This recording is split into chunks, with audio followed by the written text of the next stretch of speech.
ರಜನಿ ಅವರೇ, ಹೌದು, ಇವ್ರನ್ನ ಪರಿಚಯ ಮಾಡಿಕೊಡಿ. ಅಮ್ಮ ನನಗೆ ಸುಮಾರು ಒಂದು 12-13 ವರ್ಷದಿಂದ ಪರಿಚಯ.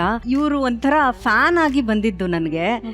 ನನ್ನ ಲೈಫಲ್ಲಿ ಎಷ್ಟು ಒಂದು ಇವ್ರ ಬಗ್ಗೆ ಮಹತ್ವ ಇದೆ ಅಂತಂದ್ರೆ, ನನಗೆ ಹೆತ್ತಮ್ಮ ಒಬ್ರಾದ್ರೆ ನನಗೆ ಒಂಥರ ಜೀವನ ಪೂರ್ತಿ ಜೀವನ ಕೊಟ್ಟಂತ ಅಮ್ಮ ಇವರು. ಯಾಕಂದ್ರೆ ನನ್ಗೆ ಸಾಕಷ್ಟು ಫೇಲ್ಯೂರ್ಗಳನ್ನ ನೋಡಿದಾಗ, ಮನೆ ಬಾಡಿಗೆ ಕಟ್ಟಕ್ಕೂ ದುಡ್ಡಿಲ್ದಿದ್ದಾಗ ಅಮ್ಮ ತುಂಬಾ ಹೆಲ್ಪ್ ಮಾಡಿದ್ದಾರೆ.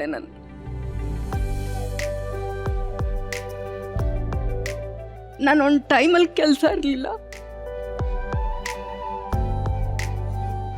ಅವಾಗ ತುಂಬ ಧೈರ್ಯ ತುಂಬಿದ್ದು ಒಂದೇ ಒಂದು ಜೀವ ಅಂದರೆ ಇವರು. ಬೇಸಿಕ್ಲಿ ಇವ್ರಿಗೆ ಮಕ್ಕಳಿಲ್ಲ, ಅವ್ರು ನನ್ನನ್ನೇ ಒಂಥರ ದತ್ತು ಮಗಳ ಥರ ಸಾಕೊಂಡಿದ್ದಾರೆ.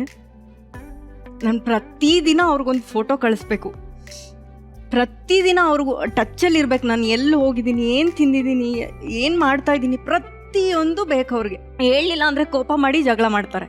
ನನಗೆ ಇವ್ರು ಎರಡನೇ ತಾಯಿ ಅಂತ ಹೇಳಿದ್ರೂ ಅತಿಶಯೋಕ್ತಿ ಇಲ್ಲ, ಅಷ್ಟು ಒಂದು ನನಗೆ ಜೀವ ಇವರು. ದೇವರು ಎಲ್ಲ ಕಡೆ ಇರಲ್ಲ, ಯಾರನ್ನೋ ಒಬ್ಬನ್ನ ಅವ್ರ ರೂಪದಲ್ಲಿ ಕಳಿಸ್ತಾನೆ ಅಂತ ಹೇಳ್ತಾರಲ್ಲ, ಅದೇ ಇವರು. ನಾನು ಇವ್ರ ಬಗ್ಗೆ ಎಷ್ಟು ಹೇಳಿದ್ರೂ ಸಾಕಾಗಲ್ಲ. ಐ ಲವ್ ಯು ಅಮ್ಮ.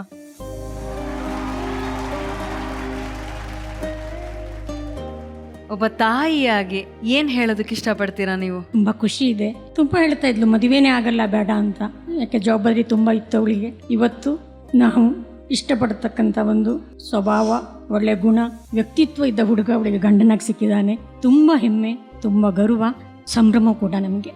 ಇದೇ ರೀತಿಯಲ್ಲಿ ಮುಂದೂ ಕೂಡ ಖುಷಿಯಾಗಿ ಸಂತೋಷವಾಗಿ ದಾಂಪತ್ಯ ಜೀವನ ನೆಮ್ಮದಿಯಿಂದ ಸಾಗಲಿ. ಏನೂ ಇಲ್ಲದೆ ಬಂದು ಎಲ್ಲಾನು ಪಡ್ಕೊಂಡಿರೋವಂಥ ಜೀವನ ನಂದು.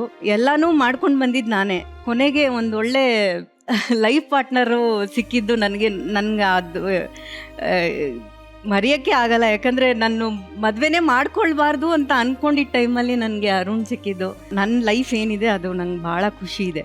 ಆ್ಯಂಡ್ ಇವ್ರ ಬಗ್ಗೆ ಹೇಳಲೇಬೇಕು. ಇವರು ಒಂದು ಸಿನಿಮಾಯಿಂದ ಪರಿಚಯ ಆಗಿದ್ದು, ಮತ್ತೆ ಝೀಗೂ ಇವ್ರಿಗೂ ಒಂಥರ ನಂಟಿದೆ. ಹೆಂಗೆ ಅಂದ್ರೆ, ನಾವು ಸೂಪರ್ ಕ್ವೀನ್ ಶೋ ಮಾಡಿದ್ವಲ್ಲ, ಅದರಲ್ಲಿ ನಾನು ಕಲ್ಪನಾ ಕ್ಯಾರೆಕ್ಟರ್ ಮಾಡಿದ್ದೆ. ಹೌದು. ಸೊ ಆ ಕ್ಯಾರೆಕ್ಟರ್ ನೋಡಿ ಇವರು ಒಂದು ಕ್ಯಾರೆಕ್ಟರ್ನ ಕ್ರಿಯೇಟ್ ಮಾಡಿದ್ರು. ಅವ್ರ ಸಿನಿಮಾದಲ್ಲಿ ನನಗೆ ಒಂದು ಅವಕಾಶ ಮಾಡಿಕೊಟ್ರು. ಸೊ ಇವರು ಒಂಥರ ನಮ್ಮ ಫ್ಯಾಮಿಲಿ ಫ್ರೆಂಡ್ ಅಂತಾನೆ ಹೇಳ್ಬೋದು. ಈ ಒಂದು ಹ್ಯಾಪಿ ಮೂಮೆಂಟಲ್ಲಿ ಅವ್ರು ಇರಬೇಕು ಅಂತ ನಾನು ಕರೆಸ್ಕೊಂಡೆ ಅವ್ರನ್ನ. ಸೊ ಭಾಳ ಖುಷಿ ಆಯಿತು ಅವ್ರು ಬಂದಿದ್ದು ನನಗೆ. ಎಲ್ಲ ಸ್ಟ್ರಗಲ್ಗಳನ್ನ ಮೀರಿ ಇವತ್ತು ಸಕ್ಸಸ್ಫುಲ್ ಜೀವನವನ್ನ ಅರುಣ್ ಅವರು ಹಾಗೂ ರಜನಿ ಅವರು ನಡೆಸ್ತಾ ಇದ್ದಾರೆ. ಹೀಗೆ ಲೈಫ್ ಪೂರ್ತಿ ನಗ್ನಗ್ತಾರೆ, ಖುಷಿಯಾಗಿರಿ ಅಂತ ನಾವೆಲ್ಲರೂ ಹಾರೈಸ್ತೀವಿ. ಫ್ಯಾಮಿಲಿಯವರೆಲ್ಲರೂ ಇದ್ದಾರೆ. Family photo please.